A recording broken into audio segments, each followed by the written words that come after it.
usapan ngayong umagang ito. Are you ready? Pasahin po muna natin yung ating text sa Luke chapter 12.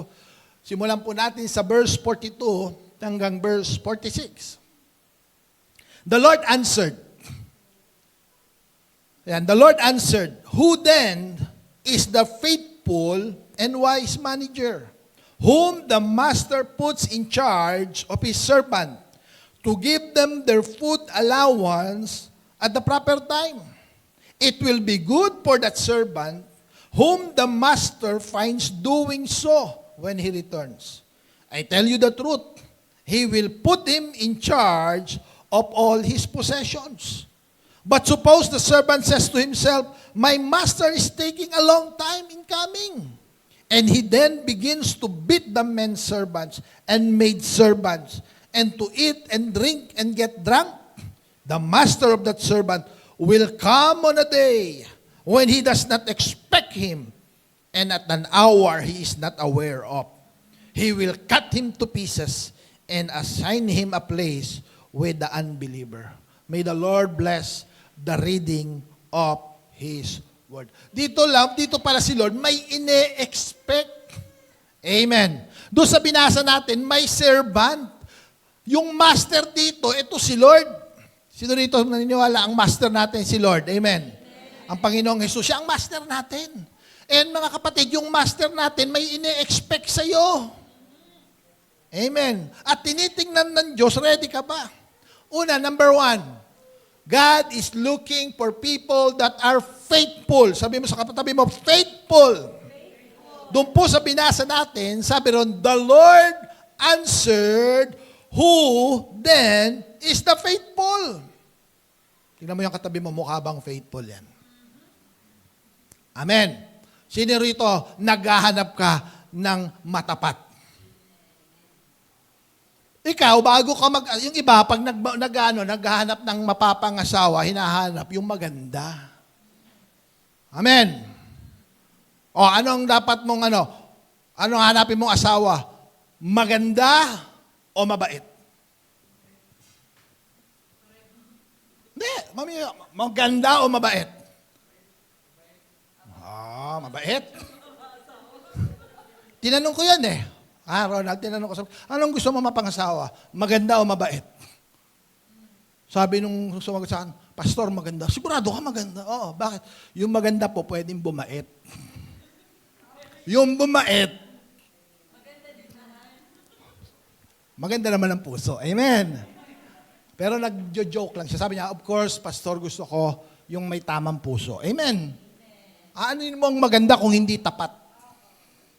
Amen. Aanin mo ang gwapo kung hindi tapat? Sino gusto mo ang asawa mong lalaki tapat? Si Lord, ganun din. Nasaan ang mga tapat? Who is the faithful? Sino yung mga tapat? Ang hinahanap ng Lord, mga tapat. Pag merong pagbubuhusan, tinan nyo, anong gagawin niya doon sa mga tapat? Basahin natin. Who is then the faithful and wise manager? Bakit naghahanap si Lord? Whom the master put in charge of his servant to give them their food allowance at the proper time. Yung pagkakatiwalaan nung master ng mga bagay-bagay. Sino rito, sabi mo nga, Lord, ako mapagkakatiwalaan mo ako. Ang unang hinahanap ni Lord, faithfulness. Lord Jesus does not ask, who is the most talented? Or who is the most successful? He asked, who is faithful? Sininiwala, pwede kang bigyan ni Lord ng talino. Pwede kang bigyan ng Panginoon ng galing. Amen. Pwede kang pagandahin ni Lord at pagwapuhin ni Lord. Amen. Yung may item, pwedeng pumuti. Amen. Papaya lang yan, tsaka glutathione. Pero yung tapat, sagot mo yun. Ang katapatan, hindi na galing kay Lord. Kanino galing ang katapatan? Sa iyo. Ikaw magbibigay niyan. Si Lord, pwede kanyang bigyan ng talino, pwede kanyang lagyan ng yaman, pwede kanyang lagyan ng Lord ng galing, pero ang katapatan, sa iyo manggagaling yan. Kaya ang hinahanap ni Lord, hindi yung matalino. Bakit? Yung hindi matalino, bigyan ng talino eh. Sabi ng Bible, sila Daniel, nung binihag sila ng mga Babylonia, binigyan sila ng Diyos ng talino, higit sa anumang kabataan doon sa Babylon. Bakit ang talino galing kay Lord? Pero ang katapatan, yan ang number one, hinahanap ni Lord. Ano ba ang katapatan? What is faithfulness? I-define nga natin. Faithfulness means consistency in doing what God has entrusted to you. It is steady obedience over time. It is choosing to do what is right, not just when it is convenient, not just when it is visible, but day after day, moment by moment. Ang katapatan pala, may consistency. Sabihin nga natin yung salitang consistency. Pag sinabi mong consistent, hindi pwedeng tapat ka kahapon, hindi ka tapat ngayon. Pag tapat ka, dapat faithful ka kahapon, faithful ka ngayon, faithful ka bukas, at magpakailanman. Parang pelikula, di ba? Yan ang faithfulness. Hindi pwede ipagmalaki ng isang asawa, bakit ka ba nagagalit sa akin? For 10 years, naging faithful ako. Ngayon lang ako ng babae. Aba, hindi pwede yun. Matatawag mo pa bang faithful? Hindi na. Ang faithfulness, mga kapatid, yung lagi, consistent lagi. Now, pagdating sa Panginoon, sabi rito, consistency in doing what God has entrusted to you. Sino naniniwala si Lord may pinagkatiwala sa'yo? Sabihin mo, Pastor, wala naman akong binigay si Lord na pinagkatiwala, wala pa akong property, wala pa akong pera. Alam nyo ba lahat tayo may pinagkatiwala si Lord? Nakakita ako ng mga magulang dito. Sino niwala yung mga magulang dito? Pinagkatiwalaan ka ng Diyos ng mga anak mo. Ang mga anak natin galing kay Lord yan. Amen. Ang mga anak natin, regalo nilang Lord yan. Pinagkatiwala. Amen. So, consistent ka ba sa pangangalaga mo sa anak mo? Alam nga nang sabihin mo, Panginoon, naging tapat na ako sa anak ko. Hanggang 12 years old, pagdating ng 12 years old, ayoko na. Hindi ka tapat. May mga pinagkatiwala sa iyo si Lord. Yung relationship mo sa asawa mo. Ano yan? Pinagkatiwala ba sa iyo ng Panginoon, yung asawa mo? Ha? Eh sabi ko, Lord, ako pinagkatiwala mo sa akin, napagagandang asawa. Dapat maging tapat ako. Amen. Ang tapat na asawa, hindi pwedeng kahapon lang. Ang tapat na asawa, ngayon, bukas, magpakailanman. Yan ang katapatan. Si Lord naghahanap lalo ng katapatan. Gaano ka katapat kay Lord?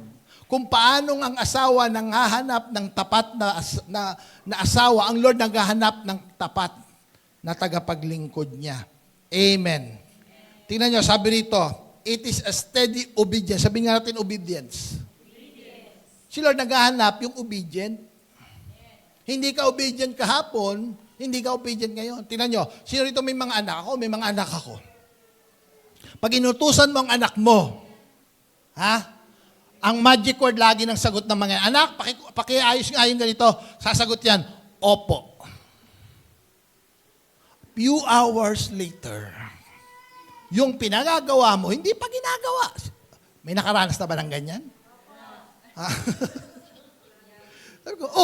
Sabi ng mami nila, eto, example, sabi ng mami nila, mga anak, nakatiklop na yung mga nilabang damit, pakipasok na, nandun sa sala namin para hindi na magulo dito sa sala, pakipasok na sa inyong mga kwarto. Opo. Apat yung anak ko. Opo. Lahat nag-opo. Pagbalik, bakit may mga damit pa rito? Yung opo pala, ibig sabihin nun, mamaya na. Mga magulang kasi hindi marunong mag-interpret. Pag umupo ang anak, mamaya na. Mga after a few days. Kasi minsan naabot ng araw. Amen. Kaya sabi ko sa mga anak, pag umupo kayo, tayo agad. Pag may inutos ang magulang, tayo agad. Kung wala namang ganong mahalagang ginagawa, sunod agad. Kay Lord, may ganyan tayo kay Lord Sino rito pag may sinabi sa Lord, opo Lord. Few days, wala na naman. Si Lord naghahanap ng mga tapat. nag-o-obey. Tingnan nyo, sabi rito, it is choosing to do what is right. Pinili mong gawin kung ano ang tama. Hindi dahil convenient, hindi dahil comfortable, hindi dahil may nakatingin. Amen? But because alam mo, si Lord ang nakatingin sa'yo. Bakit? Sino ang in-expect ni Lord na maging faithful? Yung kanyang steward. Sabihin nga natin steward. What are the role of a steward? Jesus described a servant who is placed in charge of others to give them their food at the proper time. This servant is a steward. In other words, a steward is someone entrusted with responsibility that ultimately belongs to someone else. Meron po akong friend. Hopefully, nakikinig siya ngayon, no? Nag-online, no? Kausap ko po siya nung isang araw. May magandang opportunity. Ito po yung negosyante from Nueva Ecija. Siya po ay may negosyong fertilizer. Ayan. May negosyo siyang fertilizer. Ang sabi niya sa akin, Pastor Jun, may magandang opportunity. Sabi ko, bakit? Ang government ng Pilipinas ay gustong isubsidy ang mga local fertilizer. Kasi mahal daw yung mga imported fertilizer ngayon dahil nga sa gasolina. Gusto nilang i-capitalize yung mga local fertilizer at gusto nilang i-subsidize. Ito na yung opportunity na hinihintay namin. Sabi ko, abay, magandang blessing yan, kapatid. Gusto ko pong maging ready. Sabi nung kaibigan kong ito. Pupunta po ako dyan para ipag-pray niyo po ako, deliverance niyo po ako, parang ready na ako. Abay, bumiyahe pa mula Nueva Ecija, pumunta rito ng isang araw, pinag-pray namin. Tapos nagkakwentuhan kami, sabi ko sa kanya, kapatid, ikaw ba ay ready na sa pagpapala ng Panginoon? May opportunity ka, pag pinagpala ka ng Panginoon, pag ikaw ginawa ng Panginoong milyon, ready ka kaya? Sino dito pag pinagpala ka ng Panginoon ng milyon, ready ka? Baka pag pinagpala ka ng Lord ng milyon, wala ka na dito. Nasa Boracay ka na.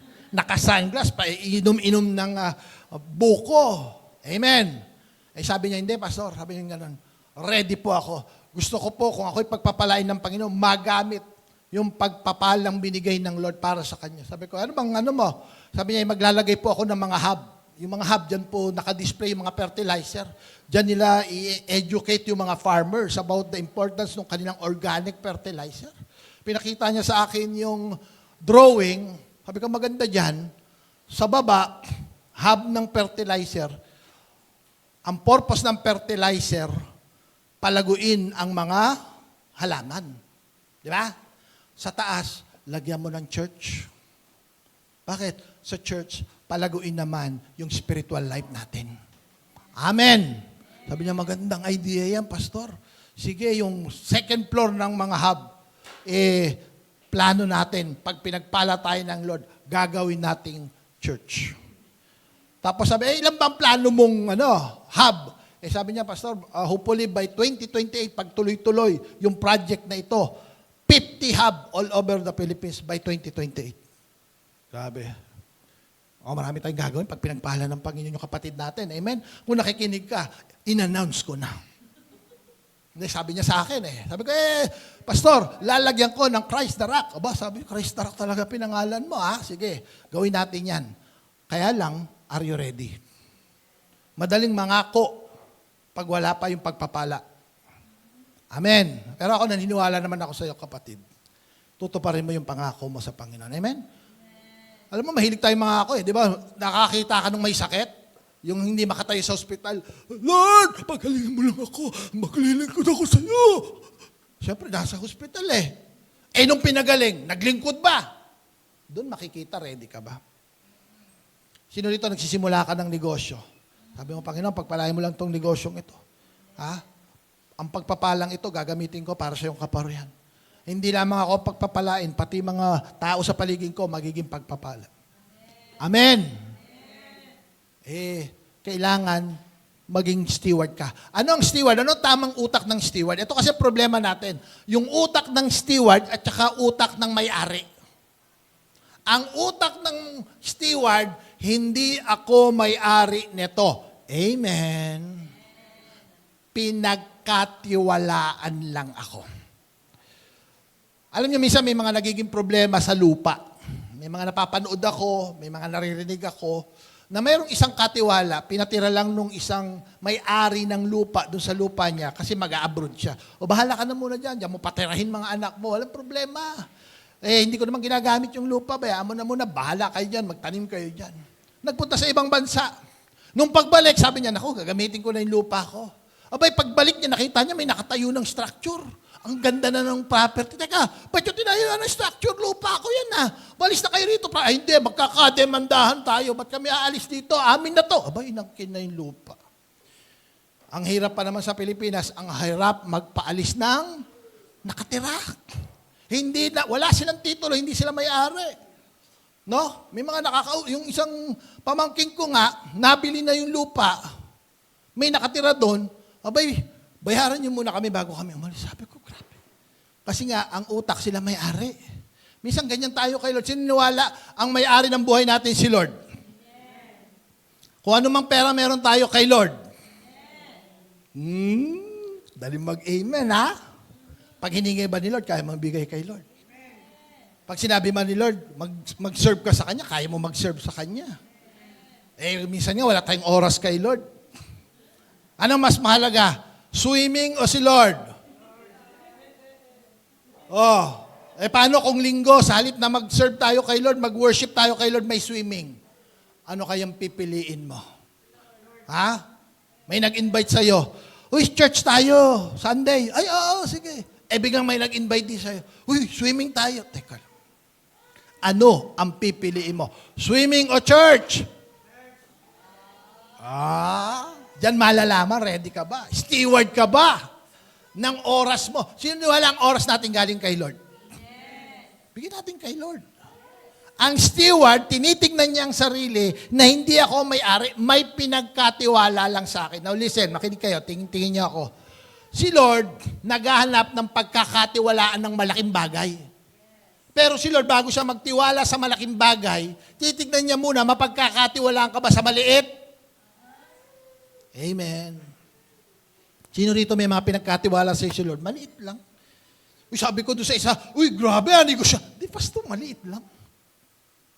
Sino rito nagninegosyo ka, maliit lang? Sabi ko, huwag ka mahiya. Pag sinabing, sino rito negosyante? Anong negosyante mo? Gulaman sago. Negosyo ba yon? Hindi ba kasi sino negosyo? Bakit? Di ba nagninegosyo ka? Sagot gulaman lang. Huwag mong nilalang ang sagot gulaman. Yung maliit na pinagkatiwala ng Panginoon. Hindi mo alam, sagot gulaman, pang mall pala yan. Di ba? Yung isa nga, nagbabalot lang eh. Ngayon yung balot niya, nasa mga mall na. O bakit? Pinagpala ni Lord. Huwag mong maliitin yung small beginning. Amen. Kaya lang, titignan ng Lord, mapagkakatiwalaan kaya ito sa maliit. Amen. Bakit? Ang sabi ng Luke chapter 16 verse 10, anong sabi ng verse na yan? Whoever can be trusted with very little can also be trusted with much. Yan ang sabi ng verse. Kung sino raw mapagkakatiwalaan sa maliit, ay mapagkakatiwalaan sa malaki. Hindi ako nagsabi niyan, si Lord. Ha? Kaya si Lord nakaganon sa'yo. Mga kapatid, nakaganon si Lord sa'yo. Tingnan ko nga, yung pinagkatiwalaan kong maliit, pinalalago, pinalalaki. Amen. Kung paano mo inaalagaan yung oras mo. Paano mo pinangangalagaan yung kalakasan na binigay sa'yo ng Panginoon. I remember nung kami po ay nagpunta rito sa Bulacan. Kami po ay tubong Manila talaga. Na lumaki po kami sa Manila. Ako po personally, laki ako ng Manila. Pastora, laki ng Valenzuela. Ako, laki akong Quezon City. Doon po kami pinagtagpo ng Lord. Doon kami nagmi-ministry, doon kami nag-church. Tinawag po kami ng Lord mag-plant ng church dito sa Bulacan. Dito po kami napunta sa San Jose del Monte, Bulacan. 6 years ago, nagpunta po kami dito. Wala kaming pera. Wala kaming bahay. Wala kaming sasakyan. I remember nung kami unang namasahe rito, dinala ko yung aking mga anak. Inatid ko sa eskwelahan dyan sa may LM, sa may tangke. Abay, nagulat ako, pamasahe sa tricycle, 50 pesos. Sa Manila kasi, jeep lang, ang daming sakay, mura lang. Dito, mahal pala ng pamasahe. Sabi ko, inatid ko isang anak ko, 50 pesos. Pagbalik ko, 50 pesos. Pamira, 50-50. Nung natapos ang isang araw, pamira isang araw, 300. Mahal ng pamasahe dito. Sabi ko kay Pastora, hindi tayo pwedeng walang transportation dito. Tsaka dito pala, pagdating ng alas 7, lalo na nung bago mag-pandemic, 6 o'clock pa lang, puro kulisap na maririnig mo. Nakakapanibago. Sabi ko kay Pastora, sa Manila, 10 o'clock, nagsisimula pa lang ang araw. Dito, pagdating ng 6 o'clock, parang wala ka na makita tao dito sa labas. Ngayon nga dito po, 6 years ago, walang mga bahay dyan. Yung tapat namin, walang bahay dyan. Talagang parang kami lang dito. Lalo na nung nag-pandemic. Kasi puro commercial po yung nakatira dito. Kaya ang masaya naman, yung mga anak ko, naglalaro dyan kasi walang tao. Pero sabi ko, hindi pwedeng wala kaming sasakyan. Alam nyo, bumili ako ng motor. Ang unang pinagkatiwala sa akin ng Lord, motor. Kaya nagmumotor kami noon, kahit saan kami pumunta kami sa Taytay, Rizal, nakamotor. Layo. Pagod na pagod ako, motor kami. Taytay, Rizal, meron po ako, magpipreach ako doon sa isang gawain doon. Dala-dala ko motor, nakamotor ako, papuntang Rizal. Kaya bago ako magpreach, ganun ako maglakad. Sabi ko, ang hirap kapagod pala magmotor. Ang dala ko po yung beat. Ay, yung beat na yun, Tita Lisel na yan. No? Kahapon, nakita ko gamit ni Rap, ni Dariel. No? Yun po yung una kong motor. Nagmumotor lang kami. Pero nakita ng Lord, kahit motor lang, pag sinabi ng Lord, punta ka, mag-preach ka sa Taytay. Abay, dadalhin ko sa Taytay yun. Punta ka ng San Rafael. Punta po ako sa San Rafael. Kahit saan ako papuntay ng Lord, dadalhin ko yung motor. Kaya lang may mga pagkakataon, sabi ko, Lord, ang hirap naman, may gusto akong isamang mga anak ko para makatulong. Hindi kami kasya sa motor. Kung kasya lang ang 5 sa motor, hindi. Sabi ko, Lord, bigyan mo naman ako ng kotse. Siniwala pag pinagkatiwalaan ka ng Lord sa maliit, pagkakatiwalaan ka sa malaki. 2022, binigyan ako ng Lord ng kotse, walang bayad. Ni piso wala akong binayad. Ang binayad ko lang doon yung pamasahe papunta doon sa lugar. Kinuha ko po sa Laguna yung Wigo. Binigay ni Lord, walang bayad. Kaya yung unang sasakyan po namin, kotse namin, Wigo. Sabi ng Lord, anak, ayan, may Wigo ka na, gamitin mo. Doon po pinanganak yung Christ the Rock, Manila. Christ the Rock, Manila po noon. Sabi ko, Lord, salamat, meron na kaming kotse. Kasi pumupunta po kami, nagsiservice kami rito ng umaga. Pagdating ng hapon, pupunta ako ng Manila. May service doon, may bagong church na inaalagaan tayo doon.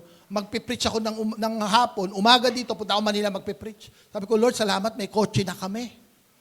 Kaya lang, sabi ko, nagdadala kami, mga speaker, mga beatbox. Sabi ko, Lord, ang sikip. Tapos yung anak ko, kasama ko. Yung ibang mga anak ko, gustong sumama. Sabi ko, hindi, isa lang pwede sumama. Bakit? Masikip na.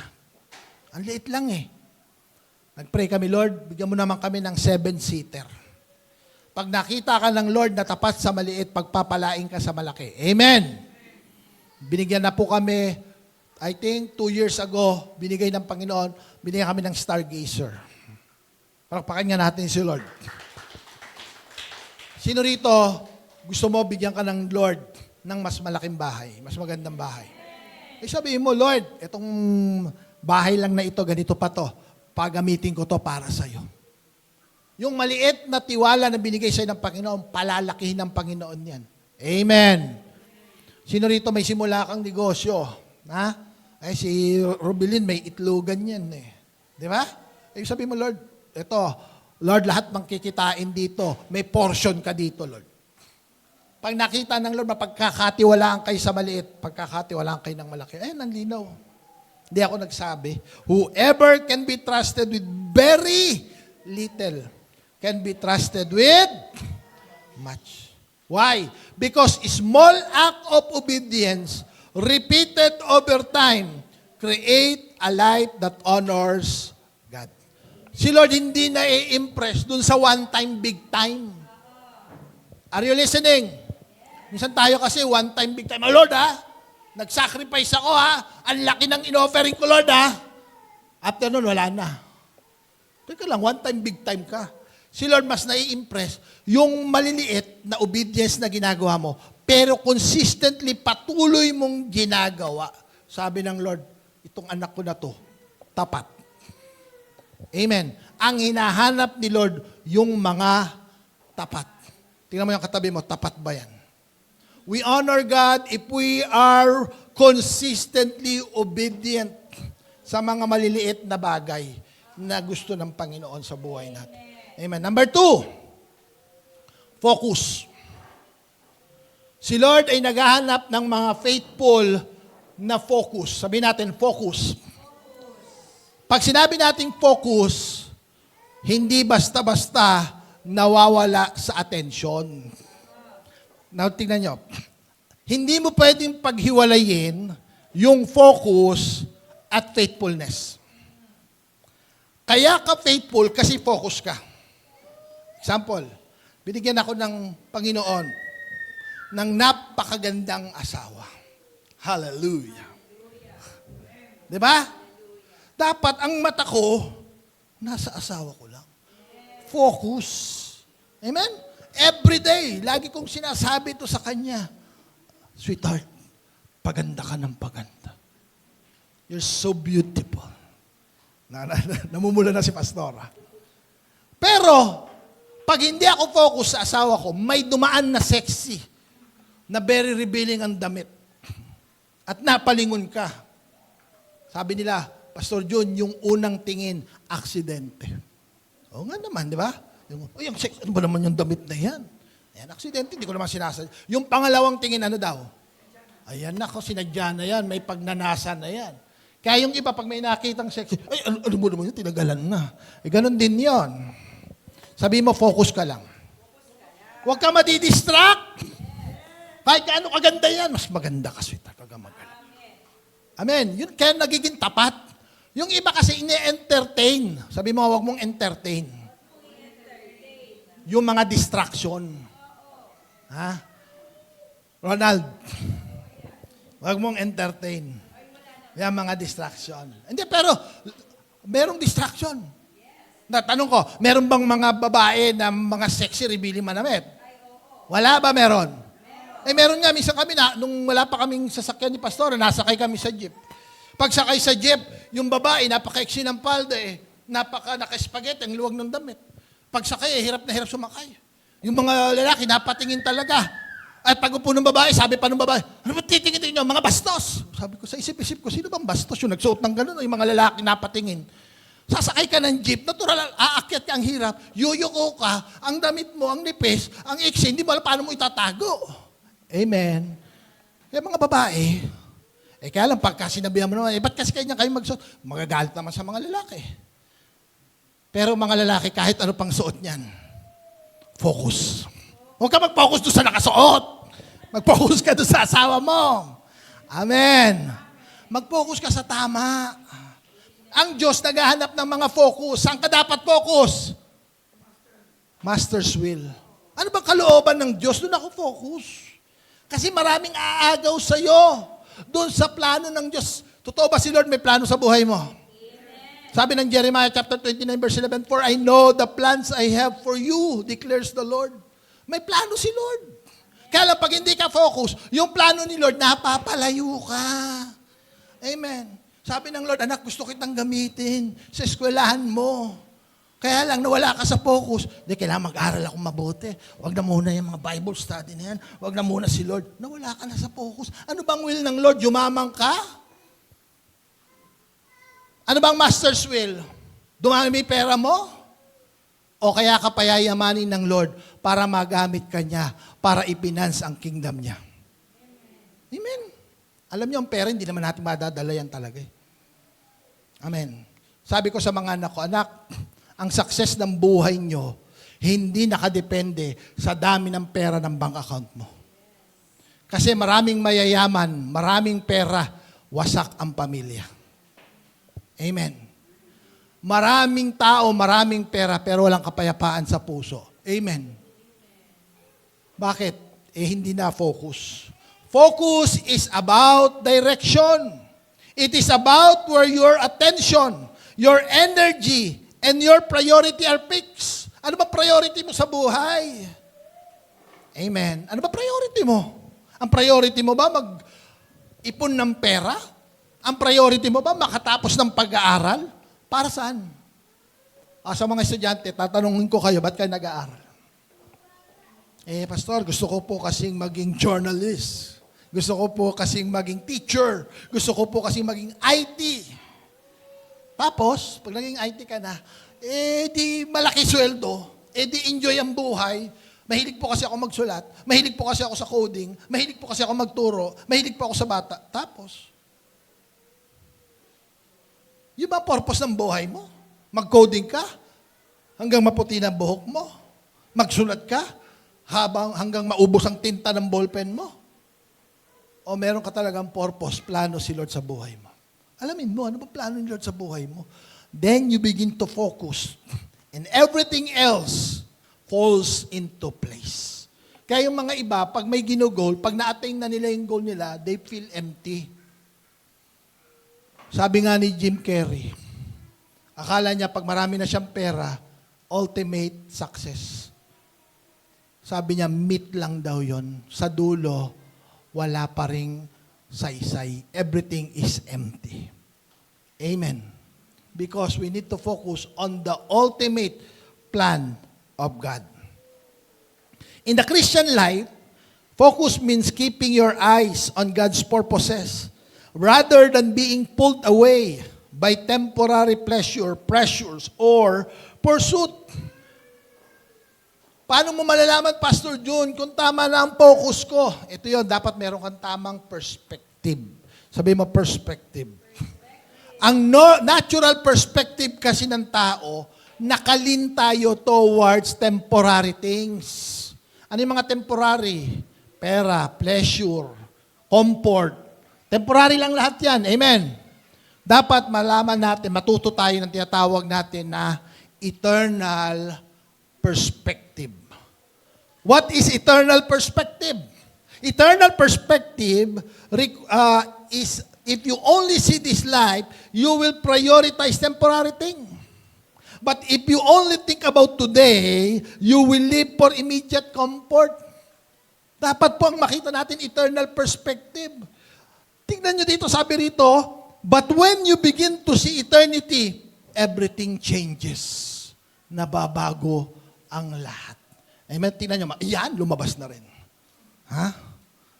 Ano eternal perspective? Ang eternal perspective, tinitignan mo na ang buhay hindi lang dito. Tingnan nyo, tingin kayo lahat sa akin.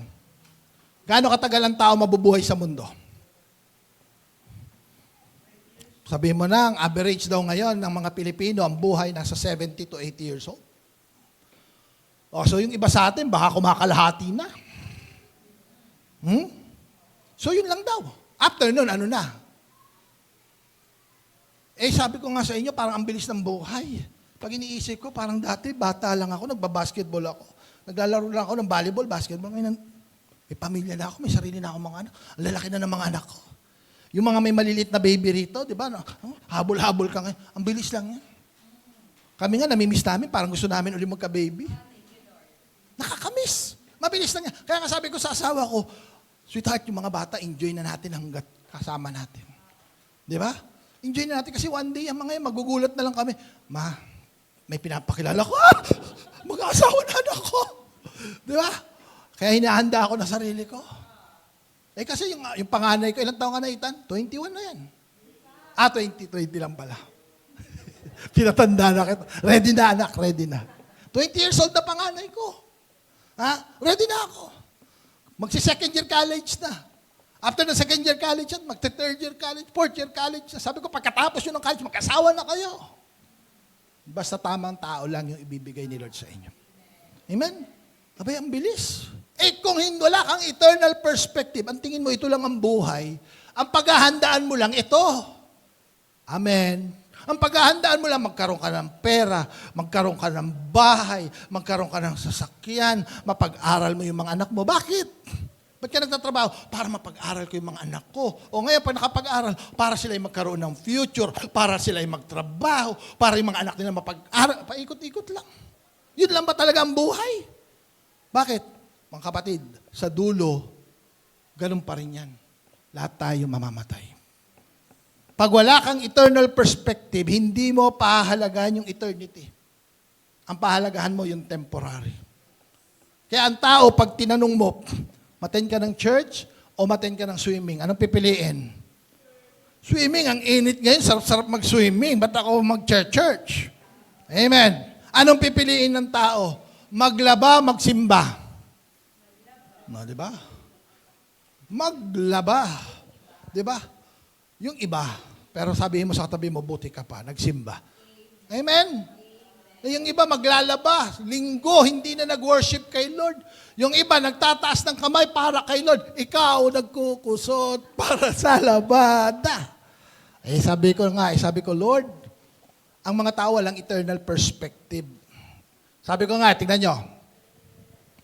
Pag ikaw magsuswimming, Ronald, may magsuswimming ka, may 500 ka, malaki, maliit. May 500 pesos ka, magsuswimming ka. Malaki, maliit. Ay, may asawa ka, pat anak. Ay, maliit yan, 500. Magkano na entrance ngayon? 200, 250. Di ba? Kakain pa kayo. Mukhang mahina naman kumain yata itong mga to. Di ba? Mahilig ka pa sa video, okay. Magkakantahan, kulang ang 500. Maliit ang 500. Amen.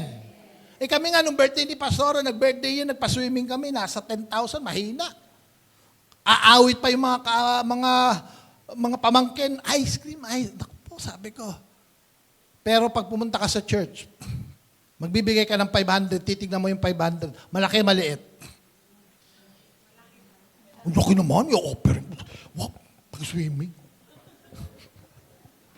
Pumunta ka sa mall, magmo-mall ka kasama ang pamilya, magkano magagastos mo? Pamasahe pa lang. Amen.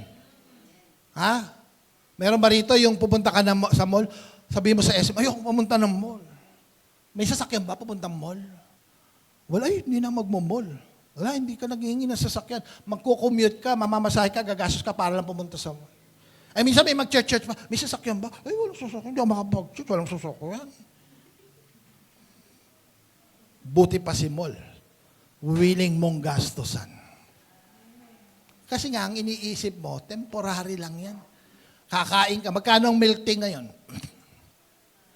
Ha? Depende sa milk tea. Depende sa level ng milk tea, Pastor. May 50 pesos, may 100 pesos. Pag nag-Starbucks ka, ubus agad 200 mo. Amen. Pag wala kang eternal perspective, yung gastos mo, mukhang malaki, pag sa spiritual things, pero pag sa material things, physical things, willing kang gumastos. Yun ang hindi nakikita ng iba. Hindi nila nakikita na yung tinatanim nila sa spiritual things, mas malaki ang balik sa buhay nila. Kasi hindi ka lang nagtatanim sa physical, nagtatanim ka sa spiritual. Kaya nga sabi ng Panginoon sa Matthew chapter 5, huwag kang magtabi ng mga yaman na para sa lupa. Mag-impok ka ng yaman na hindi nawawala. Amen. Eternal perspective. Warning about distraction. Ito, gagawin ng enemy, maglalabas siya ng mga distraction sa buhay natin.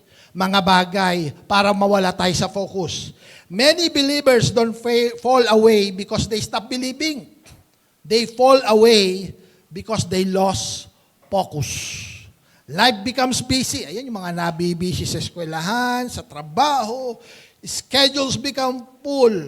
Other priorities take over. And slowly, God is no longer at the center. Bakit nawawala sa focus? Ang daming distraction. Exam sa school, organization, mga requirements. Naku po, busy na. Ba't wala ka nung Sunday? Sensya na po, ang daming ginagawa sa school. Na-sideline na si Lord. O ba't di ka nakapag-church? Sensya na po, daming trabaho. Na-sideline na si Lord. Nawala sa focus. Si Lord naghahanap ng mga tapat, faithful. No? Bakit? Kasi pag hindi ka naging tapat kay Lord, Ang tawag niya ng Bible, you become foolish. Sabi nga natin yung word na yan, foolish. Yan yung pangatlo, foolish. Di ba? Ano sabi rito sa Luke chapter 12, verse 45? Nawala yung nagpa-PowerPoint. Itan, pakipindot nga. Foolish. Number 3, foolish. Luke chapter 12, verse 45. But suppose the servant says to himself, my master is taking a long time in coming. And he then begins to beat the servant and maidservants, and to eat and drink and get drunk. Ano ba ibig sabihin ng foolishness? Listen. Foolishness is not simply a lack of intelligence. Iba po yung walang alam. Ang foolish, ganito, it is a failure to live in the light of truth. The servant knows the master will return. Alam naman ng servant, babalik yung master niya. Amen. But he begins to act as if it doesn't matter. And that is the danger we face today. Ito yung mga foolish na tao. Yung alam naman nila, pag nahuli sila, mapapahamak sila. Pero gagawin pa rin nila. Amen. Bibigyan ko kayo ng very, very clear example. Di ko alam kung meron ditong naninigarilyo pero wala naman akong pinapatamaan. Pero totoo ba, na sa pakete ng mga sigarilyo nakalagay, this is dangerous to your health. May picture pa. Nilagyan na ng picture ng gobyerno para graphic. Pwede ka magkaroon ng lung cancer, pwede ka magkaroon ng lip cancer. Lahat na ng cancer, sakit, pwede mong makuha sa paninigarilyo. Nakalagay or hindi, ni-require na sa pakete yan. Pag bumili ka, grabe. Nung nakita ko nga yung picture, grabe naman yung baga na to. Pero tanong, meron pa rin bang naninigarilyo? Ang akala ng gobyerno, pag nakita to ng mga tao, hindi na bibili. Matatakot. Bakit? Kalokohan, bibili ka, makikita mo, pwede kang magkaganyan. Meron kaming nakita nung pumunta kami ng hospital. Grabe, hirap na hirap. Grabe, huminga. Bakit? Yung kalahati ng baga niya, patay na. Sir, wala po tayong magawa. Yung kalahati ng baga niyo, patay na. Malakas po ba kayong manigarilyo? Hindi naman po. Sobrang lakas. Nakakailang pakete sa isang araw. Ang linaw nakalagay na sa mga label, dangerous to your health. May picture pa. Ginawa pa rin. Anong tawag doon? Yun yung tinatawag ng Bible na foolishness. Alam mong ikakapahamak mo, ginawa mo pa rin. As if hindi ka mahuhuli nung sakit na ginawa mo. Amen. Totoo ba na dapat paglasing ka, huwag ka magdadrive? No. May mga nagdrive ng lasing, nakasagasa, napahamak. Yan ang sinasabi ng Bible, foolish. Yung alam mong mali, patuloy mong ginagawa as if hindi ka mahuhuli, as if hindi ka mapapahamak. Yan ang foolishness. One day, ang tao, lahat ng ginawa natin, haharap tayo sa Diyos. Amen. Haharap tayo sa Master. As if hindi babayaran ang lahat ng ginawa nating kasalanan. That is foolishness. What is the evidence of foolishness? 3 behaviors that follow this mindset. Abuse of others. He begins to mistreat the servant and maidservant. Self-indulgence. He eat, drinks, and get drunk. Loss of accountability. He live as though the master will not return. As if yung master hindi na babalik. As if you can get away with it. Ang tao ganyan. Gagawin niya kasi akala niya hindi siya mahuhuli. Ang problema, nahuli. Diba? Dumaan ka dun sa one way, hindi mo alam sa dulo may traffic enforcer. Anong idadahilan mo? Oo. Yung isang babae at lalaki, sabi ng nanay niya, ikaw nag-aaral ka pa, huwag ka munang mag-aral ka muna. Maya-maya, umiiyak na lang sa amin. Kuya Jun, bakit? May pakwan ako. May pakwan na, nabuntis. Hindi pa handa. Bakit? Foolishness. We make foolish. Lahat tayo nakagawa ng mga foolish decision. Amen. Kaya nga tayo ay pinapaalalahanan ng Panginoon. No, let us not be foolish. Why? Because last and finally, number 4, babalik ang Panginoon. Lahat po ng tao, harap tayo sa Diyos. Magsusulit tayo sa Diyos. Ang sabi po rito, Luke chapter 12, verse 46, the master of that servant will come on a day when he does not expect him. Yung hindi mo alam. Sino rito alam mo kung kailan ka mamamatay? Anong nakaalam? Ang problema ng tao, magbabago ako. Pagka matanda na ako. Tatanda ka pa ba talaga? Sigurado ka. Hindi natin alam yan. Alam mo, ayusin ko na lang buhay ko pagka Alam mo, mag-iipon na lang ako pag Aayusin na lang namin ang relationship namin pag Sabi ko doon sa kasama ko, kailan ba kayo mag-aayos? Pastor, pag na lang. Ba't hindi pa ngayon? Nag-i-enjoy pa. Grabe. Huwag mo nang i-enjoy. Gawin mo na ang tama. Amen. Jesus is not only teaching us about faithfulness, He is revealing the certainty of tinatawag natin na accountability. Last verse that I would like to read bago tayo magtapos, mga kapatid. Matthew chapter 24, verse 44. So you also must be what? Ready. Sabi mo, ikaw mag-ready ka. Bakit tayo dapat maging ready, mga kapatid? Yung buhay natin, maging ready tayo. Meron bang mga anak dito? Ready ka ba?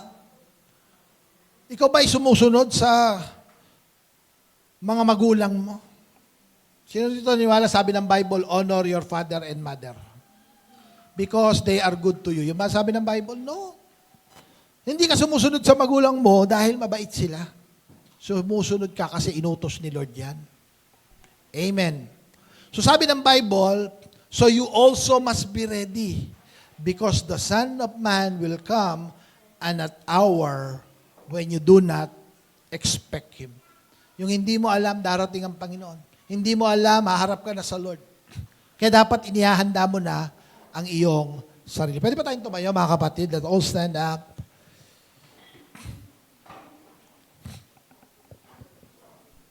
Mga kapatid, hindi ko po alam ang status ng inyong mga buhay.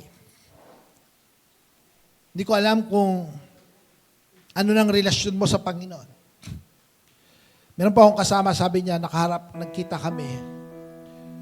Nung nagkita kami, sabi niya, Pastor Jun, anong ginagawa mo? Bakit parang lagi kang excited para kay Lord? Napaisip nga din ako sabi ko, ano nga ba? Kasi parang hindi ko naman, wala naman akong Sabi ko sa kanya, siguro ang isang nakita ko, meron akong tinatawag na intention. Sabihin nga natin yung word na intentional. Hindi ko hinahayaan, minsan kasi yung iba, humuhugot sa accident. Humuhugot sana maging excited ako sa paglilingkod sa Panginoon. Huwag tayong maging excited sa paglilingkod sa Panginoon. Gagawan natin ng paraan na maging excited tayo kay Lord. Amen. Ang tawag niyan, intentional. Kasi itong mga kausap ko na ito, mga kapatid. Kasi kami po, nung nasa Manila kami po ay nagka-campus ministry. Nung mga estudyante ito, grabe mainit kay Lord. Nung mga single estudyante, grabe magsasayaw kay Lord, excited kay Lord. Nung nagkaroon na ng asawa, nagkaroon na ng mga anak, nagtatrabaho na, nanlamig na kay Lord. Nawala saan? Sa focus. Maaring nandito ka ngayon, dati excited ka kay Lord. Alam mo, Pastor, dati nag-church naman talaga ako. Active ako sa youth group namin. Ano nangyari? Nagkaasawa, nagkaanak, napalayo, nahiya ako kay Lord, nakagawa ako ng mali. Alam mo ngayon, pinaprepare ka ng Lord. Kung nagkakasala ka man, nagkamali ka kay Lord, ang Diyos natin ay punong-puno ng biyaya. Nais ka ng Diyos, hindi patapos ang buhay mo kasi may gusto pang gawin si Lord sa buhay mo. Gusto kang gamitin ni Lord. Amen? Gusto niyang i-restore anuman ang inalis ng kaaway sa'yo. Di ba? Yung kausap ko nung isang araw, sabi ko, kapatid, alam mo, binagsak man kasi may negosyo siya eh. May babuyan siya dati. Kumikita, milyonaryo na. Kumikita na ng milyon. Actually, nung panahon na yon, si Pastora ay nag-realty. Abay, kumontak pa sa amin. Hanapan mo nga ako ng kondo sa Manila. Sabi ko, Manila talaga, mahal ang kondo dyan. Okay lang, Pastora. Gusto kong bumili ng kondo. Sabi ko, dami pera na itong kapatid ko na to Kaya lang, yung dami ng pera niya, sino niniwala, pag hindi ka ready, isang ganun lang ni Lord bagsak. Kumikita ng milyon. Bigla nagkaroon ng African swine flu. ASF. Lahat ng baboy, patay. Baon sa utang. Ngayon, nagbago siya ng negosyo, nagpe-fertilizer siya. Sabi ko, pambira, kapatid, mukhang binabalik ng Lord ang blessing mo. Pinag-pray namin siya, nagkaroon kami ng deliverance. Sabi ko, nire-restore ng Lord lahat ng nawala sa iyo. Maging tapat ka na kay Lord. Amen? Kasi mukhang pag may pera ka, bili ako ng ganito, bili ako ng ganyan, gastos ng ganito. Sabi ko, maging tapat ka na kay Lord. Si Lord, hinahanap katapatan mo. Maaaring before, may dreams ka, may pangarap ka, may gusto kang gawin para kay Lord, hindi mo ginawa. Pwedeng i-restore ni Lord yan. Ang hinahanap lang ng Lord, willing ka bang maging tapat? Si Lord, He can give you another chance. Maaaring nag-fail ka before. Kayang patawarin ng Panginoon yan. Ang Diyos ay mapagpatawad. Amen. Pag lumapit ka sa Kanya, papatawarin ka niya. Pero maaari ba, kapatid, sabihin mo kay Lord ngayong hapong ito, Lord, starting today, I will be faithful to you. Maraming gustong gawin si Lord sa buhay mo. Ang galing galing kay Lord. Ang talino galing kay Lord. Ang hinahanap niya sa iyo, katapatan mo. Pwede ba tayong manalangin?